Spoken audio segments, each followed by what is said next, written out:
Good morning. Praise the Lord.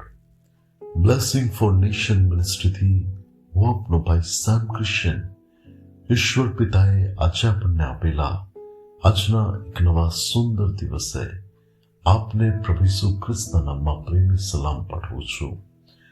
આજે આપણે પવિત્ર શાસ્ત્ર બાઇબલમાંથી ઈશ્વરના આ પવિત્ર વચન પર મનન કરીશું. લુકની લખેલી સુવાર્તા તેનો 18મો અધ્યાય તેની પહેલી કલમ. ત્યાં પ્રભુ ઈસુ ખ્રિસ્તનું વચન કહે છે કે સર્વદા પ્રાર્થના કરવી જોઈએ અને કાયર થવું જોઈએ નહીં. ખ્રિસ્તમાં મારા વાલા પરમેશ્વરના પ્રિય લોકો, આપણે આપણા જીવનની અંદર પ્રાર્થના કરીએ છીએ એ આશાની સાથે કે મને મારી પ્રાર્થનાનો ચોક્કસપણે ઉત્તર મળશે. ત્યારે વાલાઓ, આપણે એ બાબતને પણ યાદ રાખવી જોઈએ કે આપણા ઈશ્વર પ્રાર્થનાના ઉત્તર આપનાર ઈશ્વર છે. કદાચ આપણને પ્રાર્થનાનો ઉત્તર મળવામાં વિલંબ થાય, પરંતુ ઈશ્વરની નજરમાં તે વિલંબ નથી. ઈશ્વરની નજરમાં એ તો પ્રાર્થનાને હા અને આમીન કહેવા માટેનો એક યોગ્ય સમય હોય છે. અને બાઇબલ આપણને એવું કહે છે, તો ઈશ્વરના પસંદ કરાયેલા લોકો જેઓ રાત દિવસ પ્રભુને પ્રાર્થના કરીને વિનવે છે, તો શું પ્રભુ તેઓને ઉત્તર નહીં આપે? ચોક્કસપણે પ્રભુ આપશે. ત્યારે ભલાઓ, ઘણા લોકો પ્રાર્થના કરે છે અને જવાબ નથી મળતો ત્યારે નાસીપાસ થઈ જાય છે. પ્રાર્થના કરે છે અને થોડા સમયની અંદર તેઓ ફરીથી નિરાશ થઈ જાય છે કે મેં માંગ્યું પણ મને મળ્યું નહીં.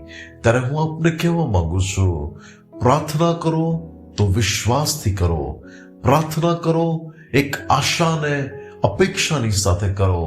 પ્રાર્થના કરો તો એ બાબતની સાથે કરો કે મને આ બાબત ખચિત મળવાની છે. અને ભલાઓ, પ્રભુએ પોતે કહ્યું કે તમે પ્રાર્થના કરતા કદી કાયર ન થશો, એટલે કે નાસીપાસ ન થશો. આપણા સ્વર્ગીય પિતા એવું કહે છે યર્મિયા 33:3 ની અંદર કે તું મને હાંક માર અને હું તને ઉત્તર આપીશ. બાઇબલ આપણને એવું કહે છે કે માંગો તો તમને આપવામાં આવશે. યોહાનની લખેલી સુવાર્તામાં લખવામાં આવ્યું છે કે તમારો આનંદ સંપૂર્ણ થાય માટે તમે માંગો. અને ભલાઓ, જ્યારે અમારી પાસે ચર્ચ નહોતું ત્યારે એ અરસાની અંદર જ્યારે અમને એક જગ્યા મળી અને એ જગ્યા માટે અમને ઘણા નાણાંની જરૂર હતી અને અમારી પાસે કોઈ એવી વ્યવસ્થાઓ નહોતી કે અમે ચર્ચની એ બાબતો માટે અમે એ નાણાં દ્વારા એ જગ્યાને લઈ શકીએ. પરંતુ ભલાઓ, પ્રભુના સેવક તરીકે મેં અને અમારી સાથે ચર્ચના જે લોકો હતા કે જેઓ અમે પોતાના સામર્થ્યથી એ બાબતોમાં પહોંચી શકીએ એમ નહોતા, અમે અમારા પ્રયાસોથી બે કરી શકીએ તેમ નહોતા, પરંતુ અમે એક જ હથિયાર લીધું અને એ તો હતું ઉપવાસ અને પ્રાર્થનાનું. અમે ઈશ્વરની આગળ હઠેઠથી પ્રાર્થનાઓ કરી કે પ્રભુ અમારી નાણાકીય જરૂરિયાતો પૂરી પાડો. અને કદાચ તમને ખબર હશે આ સાક્ષી કે અત્યાર સુધી અમે 5 વખત ઉપવાસ પ્રાર્થનાની અંદર ગયા અને પ્રભુની આગળ હૃદય રેડીને માંગતા હતા કે પ્રભુ અમારી આ જરૂરિયાતો પૂરી કરો. ત્યારે ભલાઓ, પ્રભુએ લોકોના હૃદયોને તૈયાર કર્યા. પ્રભુએ ઘણાઓની સાથે વ્યવહાર કર્યો. એ પ્રાર્થનાના ઉત્તર રૂપે ઈશ્વરે અમારી સાથે એવા દાતાઓને તૈયાર કર્યા અને પરમેશ્વરે અમારા માંગ્યા અને અમારા કલ્પ્યા કરતા વિશેષ કર્યું કે જે કાર્યને કરતા કદાચ વર્ષો નીકળી જાય, પરંતુ પ્રભુએ 9 મહિનાની અંદર એ પ્રાર્થનાના જવાબ રૂપે અમને એક સુંદર પ્રભુ ભવન પૂરું પાડ્યું કે જ્યાંથી અમે તેમની ભક્તિ કરી શકીએ છીએ. હા વાલાઓ, અમારી પાસે જ્યારે સગવડ નહોતી, અહીંયાથી ત્યાં એવી રીતે અમારે દિવસો અને વર્ષ પસાર કરવા પડ્યા, પરંતુ જ્યારે અમે પ્રાર્થના કરતા ગયા, ઈશ્વરે પ્રાર્થનાનો અજાયબ રીતે જવાબ આપ્યો.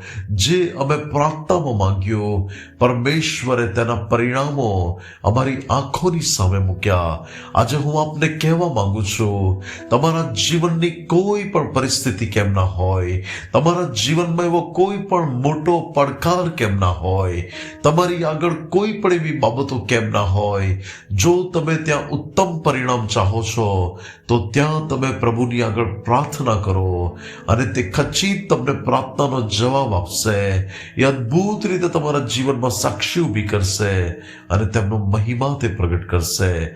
અને એટલા માટે હું પ્રભુનો સેવક કહીશ, પ્રભુના વચનની સાથે, કે સર્વદા પ્રાર્થના કરવી જોઈએ અને કાયર થવું જોઈએ નહીં. અને તમે માંગો, પ્રભુ ખચિત આપશે અને તમારો આનંદ સંપૂર્ણ કરશે. પ્રભુ આજના પવિત્ર વચન દ્વારા આપણને આશીર્વાદિત કરે. આવો આપણે પ્રાર્થના કરીએ.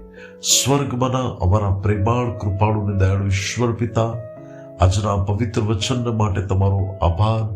ઈશ્વર પિતા, મારી પ્રાર્થના છે કે આજે પ્રભુ તારા લોકો પોતાના જીવનની એવી કોઈ પણ બાબત માટે પ્રાર્થનામાં તમારી પાસે માંગી રહ્યા હોય, ઈસુ ખ્રિસ્તના નામમાં હું પ્રાર્થના કરું છું કે સ્વર્ગીય સ્થાનોમાંથી તમે તેઓને ઉત્તર આપો, સ્વર્ગીય સ્થાનોમાંથી તમે તેઓને આશીર્વાદ આપો અને પ્રભુ તેમના માંગ્યાને કલ્પ્ય કરતા વિશેષ કરો. પ્રભુ ઈશુના નામે માંગીએ છીએ. Amen. May God bless you. Have a blessed day. શાલોમ. આપને આ સંદેશાની જો જરૂર હોય તો તમે પ્રત્યેક દિવસે તેને મેળવી શકો છો. અમારા નંબર ઉપર તમે તમારું નામ અને ગામ તમે એ બાબતને લખીને અમને મેસેજ કરી શકો છો. અમારો નંબર છે 9974754546. પ્રભુ આપને આશીષ આપે. God bless you.